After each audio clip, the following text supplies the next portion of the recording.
I have a problem, and I think that with your help tonight, I should be able to solve it. And unfortunately, I think it's a problem that we all have here, whether you want to accept it or not. But it's something that I've been dealing with for the longest time. My name is Dale Marshall, and I've been a creative director for over 2 decades, just helping churches and organizations clarify their vision so they could win more people. I believe that clarity is essential for building trust and ultimately developing a deeper relationship with your audience. It's really great to see you guys tonight. I want everyone to take 30 seconds to think about all of the decisions that you've made in the last 3 weeks, and this is the catch. If those decisions that you have made have either helped you to become a better person or not, or a better question to ask is, if those decisions that you've made in the last 2 to 3 weeks have pushed you in the direction to power your future. This is something that we have to think about. While thinking about powering your future and my problem that you guys are going to help me solve tonight, I realized that in order for you to power your future, which is the theme for this year, you must change the way that you think. It's a thinking problem. And so many times I find myself in situations where it's really hard. It becomes very sticky to get yourself or your mind in a place of progress, a place of success, a place where you could move forward with certain decisions, certain visions that God has put on your heart. And I struggle so much with this. I remember time after time coming up as a young designer working at Metro. I had an opportunity to work for Miss Avi Lindy, a really great friend of myself and family. She was the CEO back then, and she gave me an opportunity of a lifetime, which was to follow my passion. Some of the things that I learned on the way was, in order for me to be successful, I had to change the way that I think. And let's just say I did not listen to any of her warnings for quite some time. And of course, those results were very devastating. Failure after failure, failure after failure, failure after failure. And sometimes God keeps you in the same position until you can learn your lesson. Can I get an amen? Yeah. It's very scary when we don't put God first and realize that God is the only person that could help us to power our future. We'll come back to that. Look to the person next to you and say, I am powering my future. I am powering my future. Look to the person on the other side and say, you are powering your future. You are powering your future. And as Tamika just mentioned, she's no longer my best friend. I never knew that's how she felt.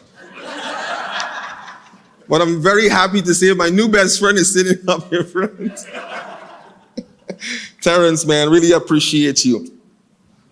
Thinking about your decisions you've made in the last few weeks and ask yourself, did any of those decisions really help you to power your future?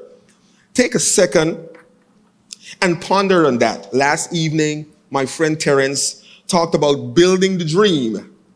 And one of the things that stood out to me was decisions creates habit. I think I got it right. Habits becomes culture, and culture becomes traditions. And sometimes some of the issues that we have and some of the things that we have to, or we want to fix, we have to go back to the starting, to the beginning. It starts with your decision. Or how do you keep your mind from dwelling on unhealthy, untrue, or distracting thoughts? And we all had those moments, or we're having those moments as we sit here right now at the Creative Summit. Number one, step one, ask the Lord to guard and direct your mind. My mind is a place of intellect, reasoning, and intentions. My behavior begins in my mind. Say, my behavior begins in my mind. And my mind is where spiritual transformation happens. The object of my regular thinking will be determined how my days, my years, and ultimately my life plays out.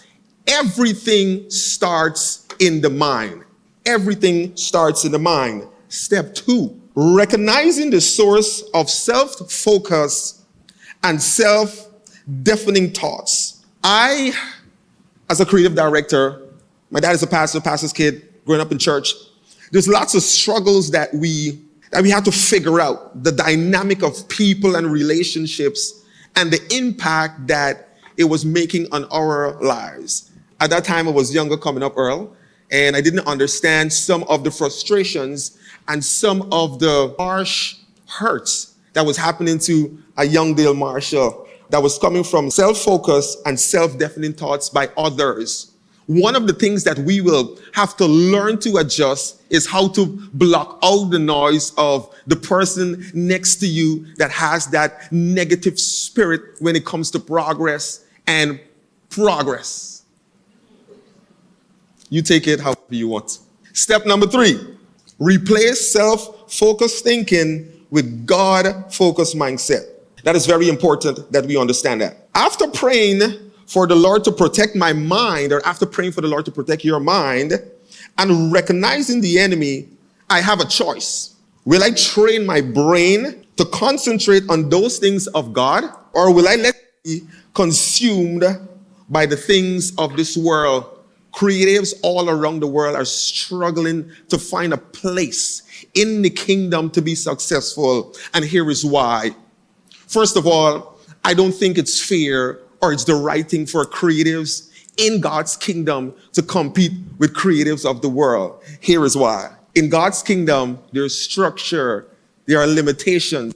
Everything that we do is guided by the guy upstairs, as we would say, right? Everything that the world does is guided by emotions, lust, fear, all these different things. They're different parameters. And as Christians, as creatives sitting in this place, we have to guard our minds. And sometimes, Pastor Kwame, Lloyden, Adasafi, ministries are asking so much of us as creatives that it's really hard to say no sometimes. And I usually would tell some of my younger creatives coming up that when you are lacking inspiration, the first thing you should do is take a break. The second thing you should do is pray and ask God to inspire you. The last thing you want to do as a creative is needing inspiration and then allow yourself and your thoughts, your mind, to be the penthouse for the devil to live in.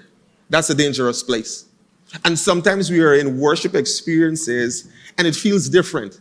It feels thick. It doesn't feel pure. It doesn't feel clean, right? There's a lot of things that we have to consider. Keep your mind clean. Say, I will keep my mind clean. Number 4, rest in the truth that you are accepted in Jesus, not by man. Rest in the truth that you are accepted in Jesus, not by man. A man cannot dictate how successful you are in the kingdom. That's not going to happen. That's God's job. And he accepts you the way that you are. Hear this. I want you guys to hear this. My identity in Jesus Christ is the central fact that influences my present circumstances and determines my eternal future. And it is available by faith alone. I want to share 2 scriptures with you that resonated with me when I was putting this together. The first one is, you will keep him in perfect peace whose mind is stayed. Whose mind? You see, everything starts in the mind. Every decision. It starts in the mind. That's what the devil is after. The second one is, for God has not given us a spirit of fear, but of power and of love and of a sound mind. In other words, your mind should be in peace. You should be able to interact. You should be able to grow. You should be able to make sensible decisions. Let's make it very, very simple. We can't power, or you cannot power your future if your mind is all over the place. And sometimes we struggle day by day, week by week, to perfect our craft, not knowing that our mind is not at peace. In closing, one of the biggest distractions you'll have to deal with in life is ego. Ego will kill God's plan for your life. It will destroy God's plans for your life.